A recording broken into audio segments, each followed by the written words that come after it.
Orang tua itu hanya mendoakan dan merestui. Apa iya teman yang selama ini bersama kita, saudara yang selama ini bersama kita, keluarga yang selama ini bersama kita, kok bisa nggak sama kita lagi?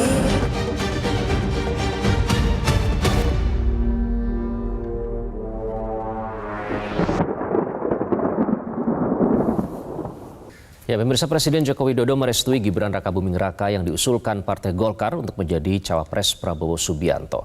Inikah tanda akhirnya Presiden Joko Widodo pisah jalan dengan Megawati Soekarno Putri? Kita akan membahasnya bersama pengamat politik Ikrar Nusa Bakti. Selamat pagi, Prof. Ikrar. Selamat pagi, Bung Iqbal. Pagi, kemudian ada Wasekjen Gerindra, Mas Andi R. Wijaya. Mas Andi, selamat pagi. Pagi, Mas Iqbal. Dan nanti juga akan bergabung politikus PDI Perjuangan, Mas Hinton Pasaribu. Sambil menunggu saya ingin ke Prof. Ikrar terlebih dahulu. Prof. Ikrar, tadi kita sudah mendengarkan sendiri pernyataan dari Presiden Jokowi ya. Sebagai orang tua hanya bisa mendoakan dan merestui. Mendoakan, oke, pasti orang tua mendoakan anaknya. Nah, kita fokus di merestui. Apa arti restu Jokowi? Karena restu ini datang dari seorang presiden merestui anaknya yang akan maju dalam kontestasi Pilpres 2024, Prof. Ikrar. Ya, jadi kita harus melihat ya, persoalan ini bukan persoalan bagaimana kita memilih pemimpin bangsa kita ya. Ini bukan cuma sekedar persoalan seorang anak direstui oleh bapaknya menjadi cawapres untuk maju di dalam Pilpres 2024 ini ya.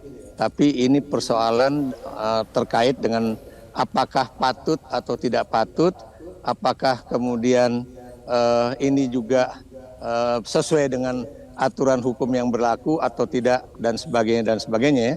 Sekarang begini ya, maksud saya begini, kalau misalnya Jokowi itu bukan Presiden Republik Indonesia yang sedang berkuasa, saya yakin itu tidak akan ada masalah.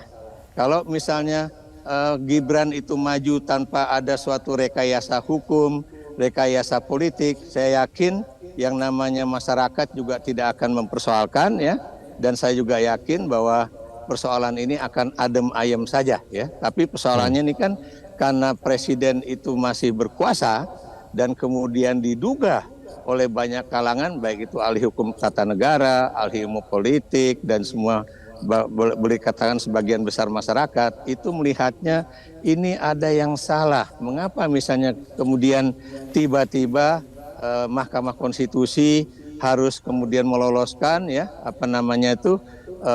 adanya masukan untuk misalnya mengurangi hukum, maksud saya umur dari seorang calon presiden atau wakil presiden.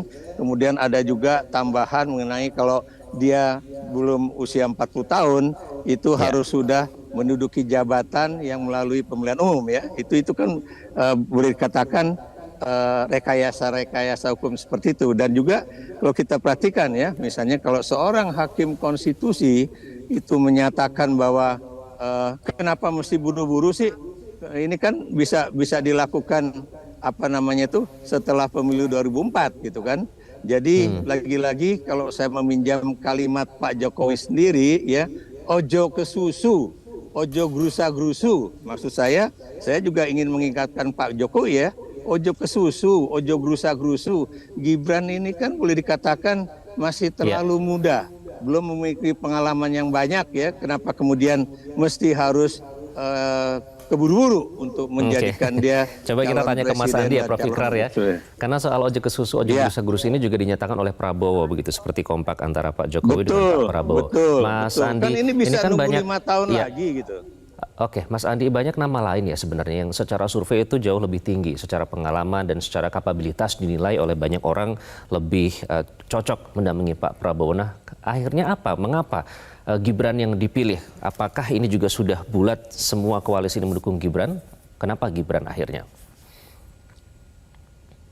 Kalau alasan kenapa Gibran, saya kira itu menjadi keputusan seluruh anggota koalisi Indonesia Maju ya, Mas gitu. Tentunya ada beberapa hal, diantaranya adalah soal alasan elektoral.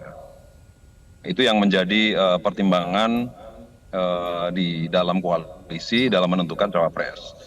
Masing-masing partai ini kan punya usulan. Ya, misalnya PAN mengusulkan Pak Erick Thohir, kemudian Demokrat mengusulkan Bu Khofifah. Ya. Tapi ada pertimbangan lain yang tidak serta-merta itu untuk alasan elektoral. Gitu. Sebenarnya juga bisa jadi untuk alasan elektoral untuk misalkan rekonsiliasi. Ini kan juga bisa. Bagaimanapun juga dominasi atau Pak Jokowi ini masih bisa dikata sebagai mega influencer juga ya. Jadi bagaimana influence Pak Jokowi ini ya, Jokowi efek ini di tengah-tengah masyarakat masih sangat tinggi. Gitu. Jadi itu salah satu yang menjadi pertimbangan kenapa koalisi juga Pak Prabowo memutuskan Mas Gibran sebagai calon wakil presiden untuk mendampingi. Jokowi efek. Jadi yang semua kedua, teman-teman di koalisi ada istilahnya itu hal juga karena kan 60% pemilih dalam Pilpres ini kan 60% ya. Jadi Gen Z ini sangat dominan sekali. Jadi salah satu yang menjadi faktor penarik untuk memikat pasangan Pak Prabowo dan tentunya agar komplement maka dicarikanlah calon wakil presiden yang bisa mengisi atau sesuai dengan usia-usia Gen Z gitu. Di antaranya itu Mas Iqbal. baik. Gen Z-nya kebetulan kali ini anak presiden ya, anak orang nomor 1 di Indonesia. Nah, rekonsiliasi ini maksudnya gimana, Mas Andi? Ya bagaimanapun juga kan Pak Jokowi dan Pak Prabowo ini sudah 2 kali ya melakukan kompetisi dalam Pilpres. Ini kan nggak pengen akan terulang terus-menerus gitu. Jadi salah satu bentuk rekonsiliasi adalah bagaimana Pak Jokowi melalui anaknya dan Pak Prabowo ini bergabung. Ini adalah salah satu bentuk rekonsiliasi ini, Mas. Kita juga melihat ke depan polarisasi ini sangat tinggi sekali. Ya, Mas Iqbal, Prof. Ikrar juga mungkin melihat bagaimana di 2019 kemarin sangat tinggi sekali, sangat kental, polarisasinya sangat tinggi. Jadi itu yang membuat agar jangan sampai anak bangsa ini terpecah belah ya, antar anggota keluarga aja sangat pertengkarannya sangat sengit gitu. Jadi gara-gara Pilpres. Sebenarnya dalam rangka itu sih, Mas.